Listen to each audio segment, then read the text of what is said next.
What's up, dudes? This is Ez. Excuse my voice, I left the fan on all night blowing in my face and contracted the good old sore throat. I didn't even need to go out for a long night of roofie drinks to achieve this, so it's a win in my book. I wanted to break out a couple of videos on Diablo 4 Season of Blood. I have two ideas in mind. One is a shorter video of quick impressions of the season, and if I can bear to grind it out all the way to 70 plus, I'll probably give a longer video format of the season as a whole, and perhaps it'll be more in depth if the shorter video isn't doing it for you.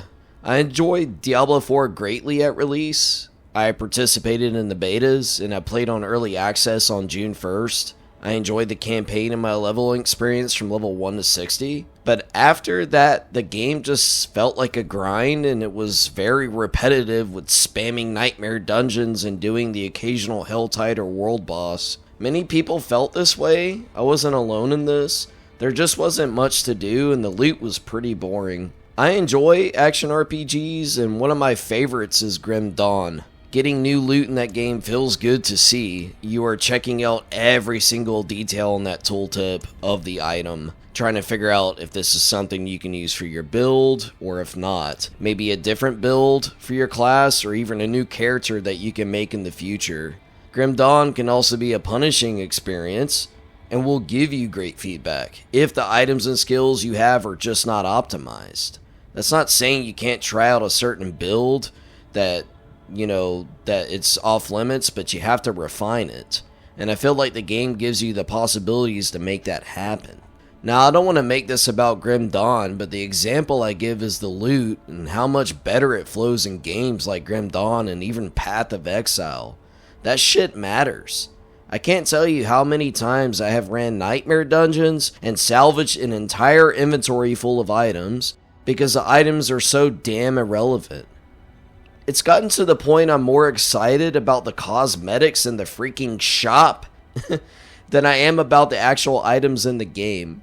I want to jump a little off the negatives though and put something into a neutral point or view or mindset.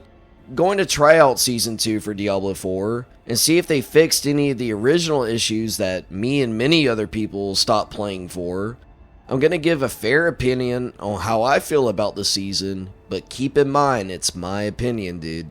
I'm hoping for the best, but if the game is still feeling like a second job to me, with lack of in-game content, then I will not hold anything back in saying so. It's okay to not like a game, the same way it is okay to like a game. Not every game is going to cater or appeal to every single gamer out there, and that is perfectly fine. I think one of the problems people have nowadays is, well, these people rather play a game they do not like, hoping the developers will listen to their demands and change the game based on that individual's idea of what the best version of the game can be, instead of just accepting that the game is not for them and move on to the thousands of other games that may be more fun for them to play. And I'm not talking about simple little things as updates or quality of life updates like that, right? Those are totally fine. But when you're asking for the entire nature of the game to be changed, come on.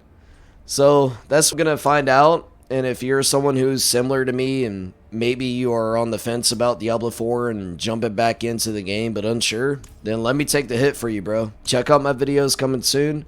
Like I said, one video will be shorter with quick impressions early into the season. And if I can tolerate the game and find myself enjoying it, I will release a second video more in depth that will be a longer video. So comment, like, and subscribe. Give me your opinions on my videos or comment about Diablo 4 in general, and I hope you enjoy my take on Season of Blood.